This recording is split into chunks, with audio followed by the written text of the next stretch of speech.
बोलिए सरस्वती मैया की। भीष्म परिचय के कथा का ये दूसरा भाग आपके सन्मुख प्रस्तुत है। श्रोता बंधुओं, माता गंगा ने महाराज शांतनु के सामने प्रस्ताव रखा कि मैं आपसे विवाह करूंगी, लेकिन कुछ शर्तों के साथ में। शर्त क्या है सुनिए। अरे कौन कहां से आई हूं फिर नहीं आप ये पूछे,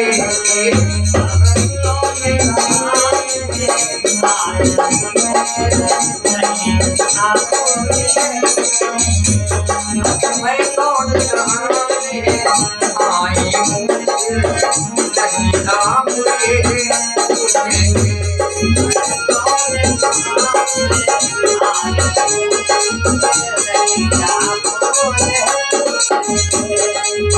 कौन कहां से आई हूँ नहीं आप ये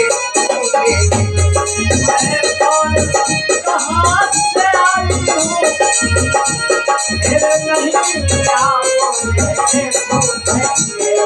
और अपने मन से काम करूंगी, आप नहीं तब रोकेंगे।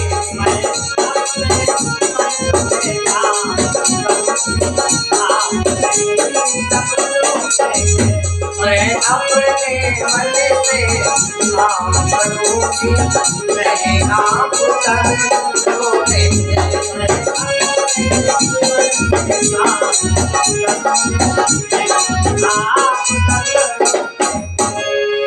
जैसा भी मैं चाहूं करूं, जो भी निभाऊं, नहीं रोक हो। किसी प्रकार का रोक टोक अगर आप करेंगे तो उसी समय में आपका साथ छोड़कर जहां से आई हूं वहीं चली जाऊंगी।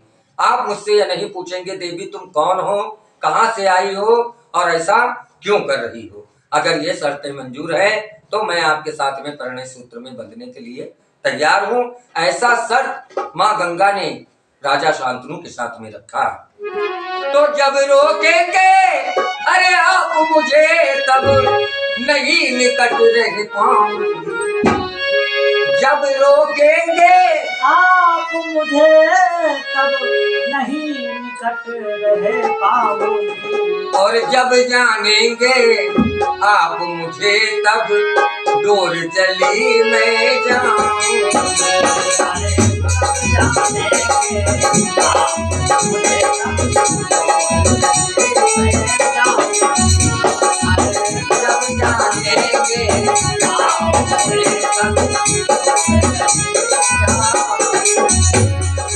अरे जब जानेंगे आप मुझे दूर चली मैं जाऊंगी।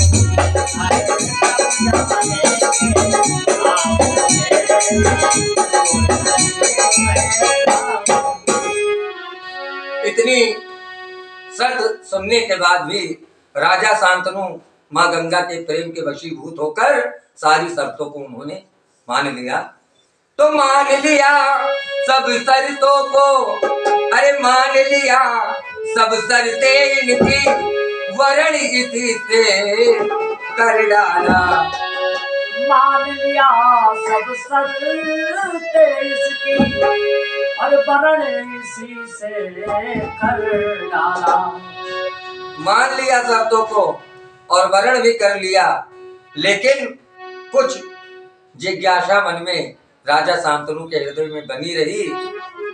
मान लिया सब शर्तें इनकी और वरण इन्हीं से कर डाला। और मान लिया सब शर्तें इसकी फिर वरण इसी से कर डाला।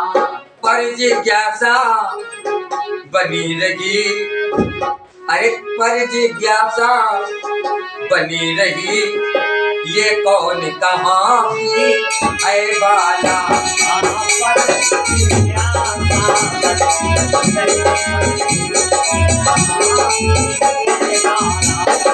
अरे पर जिज्ञासा बनी रही, ये कौन कहाँ की है वाला।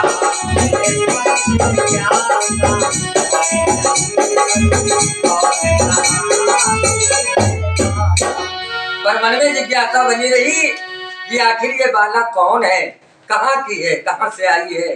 राजा शांतनु के हृदय में ये जिज्ञासा बनी रही। मित्रों, बंधुओं, श्रोता बंधुओं, और भीष्म परिचय और गंगा और शांतनु के विवाह का कथा आपको तीसरे भाग में पुनः फिर सुनाया जाएगा। बोलिए साचे दरबार की जय।